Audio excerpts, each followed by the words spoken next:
Assalamualaikum warahmatullahi wabarakatuh. Halo rekan-rekan semua, perkenalkan nama saya Rosyid Aji Galamahta Sulistiono. Saya berasal dari Kejaksaan Negeri Palu. Di sini, di Badan Diklat Kejaksaan Republik Indonesia, saya mengikuti pendidikan pembentukan jaksa, tepatnya di Angkatan 79 gelombang 1. Kelas saya adalah kelas 8. Nah, kebetulan nih, di sini sekarang saya akan menyampaikan, karena ini adalah materi tentang public speaking. Nah, ada beberapa bentuk public speaking. Nah, salah satu public speaking itu bentuknya adalah presentasi, penyampaian informasi, atau bahkan juga bisa yaitu berupa demonstrasi. Nah, saya selain di sini akan menyampaikan, mempresentasikan bagaimana cara untuk tema yang akan saya angkat, yaitu bagaimana cara untuk membaca puisi yang baik. Juga saya nanti akan mempraktekkan gimana sih puisi yang bagus itu. Cuman ya sebisa saya, oke? Nah, kadang orang baca puisi itu kesulitan ya, berat karena kita nggak bebas untuk ngomong apa yang ada di dalam pikiran kita, apa yang ada di dalam hati kita sebenarnya. Padahal puisi yang mau kita bacakan itu sebenarnya ada banyak temanya. Nah, oleh karena itu untuk bisa memahami, untuk bisa menyampaikan puisi dengan baik, kita yang pertama itu harus bisa menjiwai, harus memahami emosi apa sih yang ada di dalam puisi itu. Misal nih kalau puisinya itu tentang orang tua, tentang ibu, maka ya kita harus seolah-olah puisi itu kita sampaikan kepada ibu kita, sehingga pesan yang ada di dalam puisi itu bisa tersampaikan. Kalau puisi itu tentang kemerdekaan, orasi kita misal atau puisinya juga tentang kemerdekaan, ya sampaikan dengan cara yang menggebu-gebu. Kalau itu cerita tentang perjuangan pahlawan kita dulu, ya sampaikan seberapa beratnya mereka itu memperjuangkan kemerdekaan.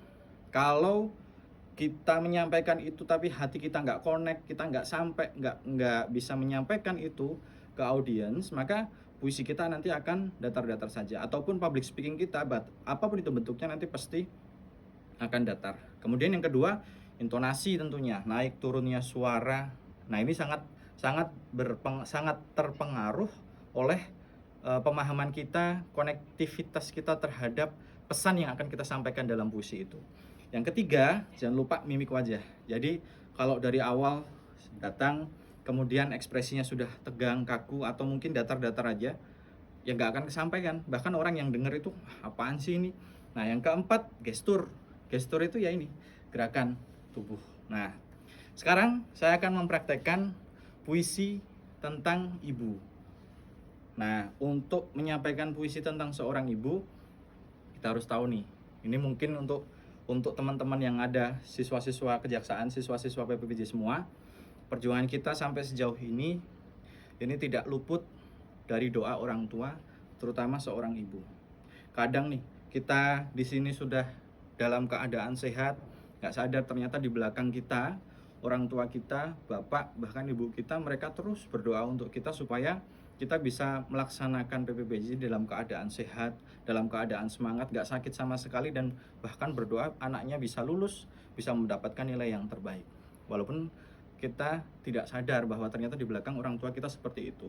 Kitanya di sini mungkin enjoy aja melaksanakan kegiatan kita tanpa tahu ternyata perjuangan orang tua seperti itu. Nah, saya akan sampaikan puisi tentang ibu. Saya harap ini juga bisa masuk, bisa tersampaikan kepada ibu.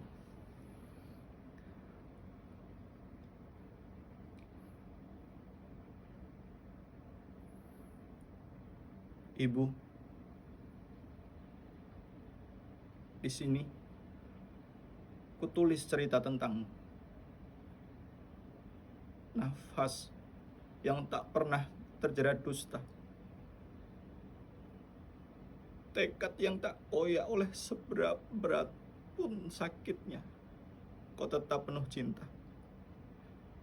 Ibu, tanpa lelah kau layani kami dengan segenap rasa bangga di hati. Tak terbesit sejenak pun pikiran lemahmu. Kau terus berjalan di antara duri-duri. Ibu, tak Tak pernah kuharap kau cepat tua dan renta.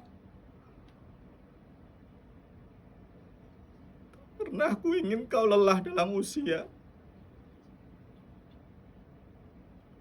Selalu kuharapkan kau terus bersamaku. Dengan cinta, berikan petuahmu. Ibu, kau malaikatku, penyembuh luka dalam kepedihan, penghapus dahaga akan rasa kasih sayang. Sampai kapanpun, aku akan terus mencintaimu. Ibu, makasih. Assalamualaikum.